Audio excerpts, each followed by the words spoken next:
Well, I think it's like with any type of addiction. I think it's a daily battle. It's not something you can't ever get. You have to be vigilant every day of your life. And I think even people who have, alcohol addiction, they say when they go through AA, it's a daily battle of keeping that at bay. And I'm sure that for, some other drugs that are even have a greater hold on somebody, that's even more difficult, especially for her being in the limelight and so famous, and then that having Hollywood lifestyle. Yes, that access to anything she probably needs or wants, and a lot of probably bad influences, folks probably around her wanting her to relapse and probably, have a good time, party, whatever, and the pressures. She released a song a few days ago that she had relapsed in. Of course, that went viral, and thoughts and prayers, of course, have been pouring in from a lot of different celebrities around the world. But I listened to the song this morning, and it literally made me want to cry. I mean, she just said, "Mama, I'm sorry I'm not sober. Daddy, I'm sorry that I'm drinking." And so that's paraphrasing the lyrics, but it's so sad. Yeah, it's so sad. Clearly there's a cry for help. I mean, that was just days ago, and here we are now in this part of the story.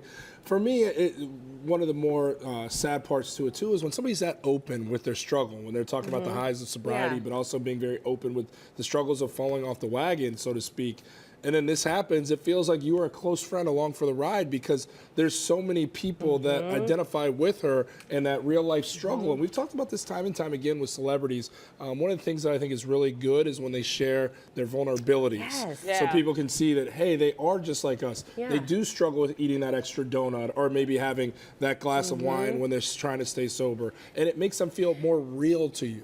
I totally agree with you, and we got to mention too that opioid, I can't say this today, addiction is a real problem right now in our country, in every part of our country. It's in the suburbs, it's in rural parts, it's everywhere. It's a massive issue. Yeah, I think it's tough. I got emotional this morning because I think we can all relate with being in a dark place in our lives where you don't know what's going to happen next, and it's just like That's your compassion coming through. Yeah, and that's what we need. That's what we need more of in this world: empathy and compassion. No question. Well, later on in the show, we do have an addiction expert who's going to be in studio here with us to further break this story down and kind of share some light on something that maybe some people aren't familiar with or others really are, and will be able to relate. So I think that's going to be a really good part of the show. I love it. You guys are on it. Yeah. You guys are helping the people, everybody. Not us. Our producers are on Yes. it. Not us. A lot We of can't take work credit goes there. into the show. Yes. I think this seems a little bit risky, and for the record, it has been around for a while, but it's really starting to gain a lot of popularity right now. You're kind of looking sideways at this one. I wasn't looking I wasn't trying to look sideways. Maybe I just got excited.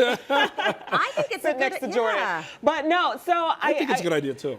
I guess either way you're getting my money, and I don't like it. That's what I was really thinking. I was like, I don't want this either. I just want to keep my money. But anywho, they're saying it could be good because universities, it would influence them to better help students find higher paying jobs, so they would recoup their money better. So maybe it could kind of be an incentive for colleges. It's kind of similar to from the sports world and then the TV world, and kind of having an agent. They take a certain percentage. They help you find that job, and then they take a percentage of what you make.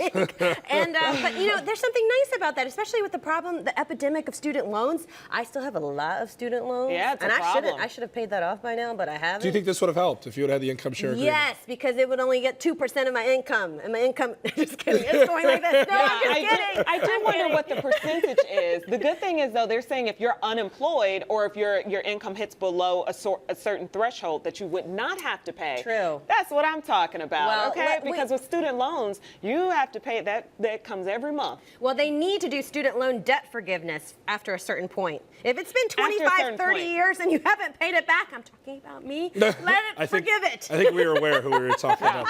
I don't think that was nuanced at all. Hey. Take it to the grave. They'll get their money when somebody gets it. The other thing is this covers the back of the university. I mean, it's ensuring they're going to get their money at maybe a slower pace, but that money's going to be coming back to them. So I think it's good for the university, and it could be helpful for students out there. So very interesting concept.